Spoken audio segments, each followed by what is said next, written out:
Assalamualaikum dan salam sejahtera. Bersama kami Berita di TV. Jangan lupa untuk follow Facebook Malaysia Deadline dan YouTube Deadline TV. Antara menarik hari ini, UMNO mahu calon lebih ramai wanita untuk pilihan raya negeri.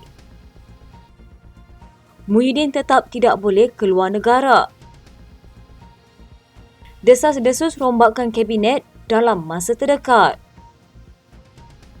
Salahuddin Ayub diugut bunuh. Bekas Perdana Menteri Datuk Seri Ismail Sabri Yaakob mahu kerajaan memberi jaminan untuk memberi kebebasan pemberitaan kepada pengamal media. Beliau berkata adalah amat malang sekiranya pengamal media terus dikongkong dan disekat kebebasan mereka. Katanya peranan media amat penting bagi melaporkan berita yang sahih dan tepat, terutamanya di zaman yang terlalu banyak berita palsu dan fitnah yang tersebar meluas hampir setiap masa.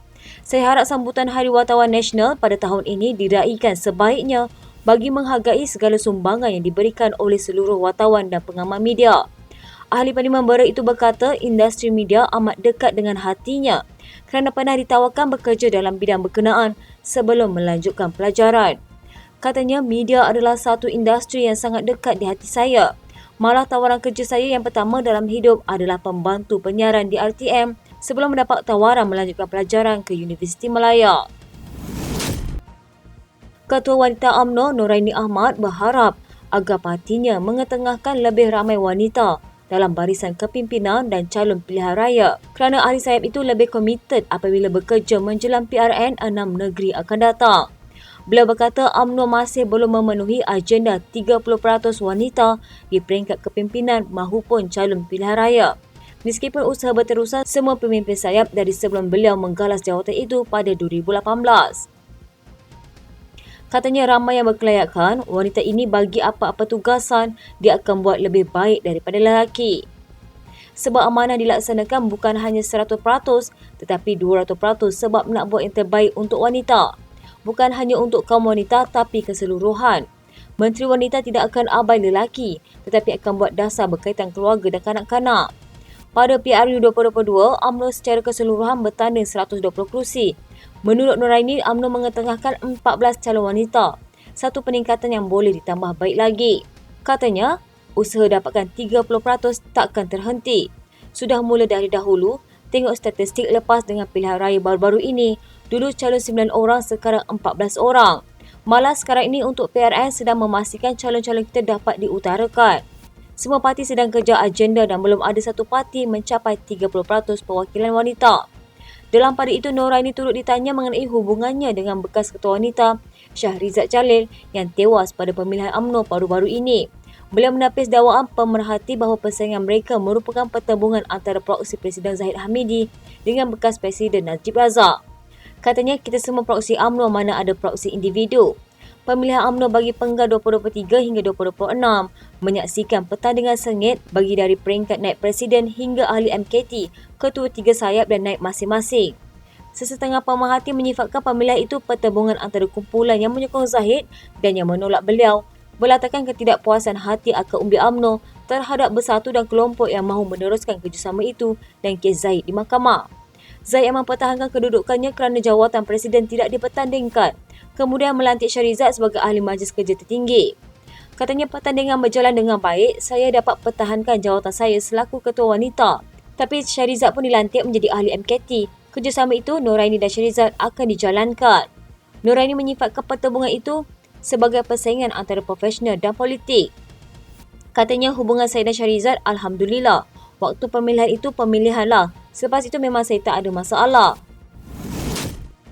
Naib Presiden PAS Datuk Seri Dr. Ahmad Samsuri Mokhtar berkata, perbincangan berkaitan agihan kerusi antara parti komponen dalam Perikatan Nasional bagi menghadapi pilihan raya negeri dijangka diadakan pada 5 Jun. Beliau berkata jawatan kuasa perundingan daripada parti komponen akan menghadiri pertemuan itu bagi membuat keputusan yang akan dibawa ke Majlis Presiden PN. Katanya sebelum ini kita dah adakan pertemuan untuk bincang kerusi, tetapi ada beberapa pemimpin parti komponen yang tidak dapat hadir atas sebab-sebab tertentu. Jadi kami jawatankuasa perunding duduk dan bincang agihan kerusi pada 5 Jun ini. Beliau berkata demikian ketika ditemui selepas majlis perasmian dana sumbangan pendidikan Yayasan Pendidikan Maidam. Ahmad Samsuri yang juga Menteri Besar Terengganu berkata, sebarang isu yang tidak dapat diselesaikan dalam mesyuarat berkenaan akan dibawa ke Majlis Presiden untuk pertimbangan dan keputusan akhir. Mahkamah Tinggi Kuala Lumpur membenarkan bersatu untuk meneruskan tindakan undang-undangnya bagi membatalkan pembekuan 2 akaun parti itu serta larangan perjalanan terhadap Presidennya Tan Sri Muhyiddin Yassin. Hakim Ahmad Kamal Mat Said membenarkan permohonan semakan kehakiman yang dibuat parti itu. Hakim memutuskan terdapat isu yang boleh dibicarakan berkenaan arahan pembekuan akaun dan larangan perjalanan yang memerlukan penghujahan pihak terlibat dalam perbicaraan penuh. Katanya, selepas mempertimbang permohonan, saya berpandangan kes ini tidak sembrono dan permohonan telah melepasi tahap untuk memulakan prosiding semakan kehakiman. Dia berkata trend keputusan Mahkamah Persekutuan Mutakhir ini seperti keputusan dalam permohonan N. Sundararajo berkenaan kuasa peguam negara untuk memulakan prosiding jenayah boleh dicabar menerusi semakan kehakiman dalam keadaan yang sesuai. Menunjukkan isu arahan pembekuan akaun oleh SPRM pun boleh menjalani semakan kehakiman. Berkenaan larangan perjalanan, Ahmad Kamal berkata, walaupun media tidak lagi dalam senarai hitam, isu tersebut tidak bersifat akademik kerana mahkamah perlu melihat larangan itu secara keseluruhan, bukan sebagai kes terpercil. Katanya selain itu, larangan perjalanan juga ada unsur kepentingan awam dan memerlukan mahkamah melihatnya secara substantif kerana kedudukan permohonan kedua, Muhyiddin selaku bekas Perdana Menteri juga ada taraf tertentu di negara ini. Secara ringkas, isu kesahan larangan perjalanan tidak sembrono. Ia menyentuh kebebasan asas yang termaktub dalam Perlembagaan Persekutuan yang juga memerlukan pendengaran secara substantif di mahkamah ini. Hakim berkata isu yang boleh dibicarakan tidak boleh diputuskan di peringkat awal prosiding. Dia bagaimanapun tidak membenarkan permohonan bersatu untuk pelepasan sementara sebahagian dana dalam akaun bersatu untuk mendanai operasi harian parti. Katanya ia tidak boleh diberikan kerana mahkamah belum mendengar secara keseluruhan semakan kehakiman dan menentukan sama ada keputusan pembekuan adil atau tidak. Dengan kebenaran itu, mahkamah akan mendengar penghujahan pihak terlibat berhubung meri semakan kehakiman tersebut.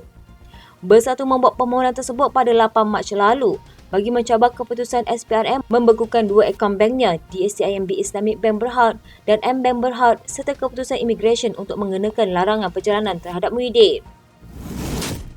Menteri Perdagangan dan Komoditi Datuk Seri Fadilah Yusof berkata, belum ada perbincangan dibuat mengenai rombakan kabinet. Katanya saya belum mendengar mengenainya. Tiada perbincangan berkaitan perkara itu. Itu adalah hak mutlak Perdana Menteri Datuk Seri Anwar Ibrahim. Saya orang bekerja, saya menurut perintah. Beliau berkata demikian ketika ditanya mengenai desas-desus kemungkinan akan ada berlaku rombakan kabinet. Fadilah yang juga timbalan Perdana Menteri menegaskan, gabungan Parti Sarawak komited dan fokus untuk memastikan kerajaan yang kukuh dan stabil. Katanya kami daripada JPS memberi komitmen dan apa yang kami perlukan sekarang ialah kerajaan yang kuat dan stabil. Tanpa kestabilan, kita tidak boleh mengubah prestasi ekonomi. Pelabur tidak akan datang kerana tiada dasar yang jelas, tiada kesinambungan dari segi kerajaan. Hanya kestabilan politik dan tadbir urus baik akan menarik kedatangan pelabur. Keadaan itu katanya adalah aspek terpenting buat Sarawak dan komitmen mereka dalam kerajaan perpaduan. Menteri Perdagangan Dalam Negeri dan Kos Sara Hidup Datuk Seri Salahuddin Ayub mengakui kerajaan melalui pasukan penguatkuasaan kerap berdepan dengan ugutan dan ancaman bunuh daripada pihak tertentu sepanjang melakukan pemantauan aktiviti penyeludupan minyak masak daripada kartel-kartel. Menurutnya, beliau tidak menafikan bahawa wujud kartel yang terdiri daripada pembekal dipercayai terlibat dengan isu ketirisan minyak masak bersubsidi. Namun, ahli parlimen Pulai itu berkata, usaha pihaknya tidak berhenti, sebaliknya akan berdepan dengan pihak-pihak tersebut dan berunding bagi memastikan masalah berkenaan dapat diatasi. Katanya, adakah berlaku ketirisan bekalan minyak masak atau penyelewengan? Ada. Saya tidak mahu menjadi menteri yang munafik. Jadi kita hadapi, cara hadapi itu skill kemahiran kita. Sebab mereka ini pemain-pemain industri. Nak langgar sebarangan tidak boleh, mereka pembekal. Dalam masa sama, Salahuddin yang juga timbalan Presiden Parti Amanah Negara berkata, keperluan minyak masak bersubsidi untuk rakyat adalah sebanyak 60,000 ton metrik setiap bulan. Beliau berkata pegawai penguatkuasaan dengan bantuan kementerian akan menggunakan kuasa sepenuhnya bagi mengawal dan memastikan keberadaan bekalan barangan itu mencukupi di pasaran. Katanya gula kita perlukan minimum 42,000 metrik ton sebulan. Itu bahan-bahan asas yang mesti berada di pasaran, rakyat boleh dapat untuk beli. Sebarang penyelewengan, berlaku penyorokan atau seludup keluar sepadan, saya rasa setiap minggu ada dalam kalangan mereka yang ditangkap dan didakwa di mahkamah. Sekian berita pagi di TV pada hari ini. Jangan lupa untuk follow Facebook Malaysia Deadline dan YouTube Deadline TV.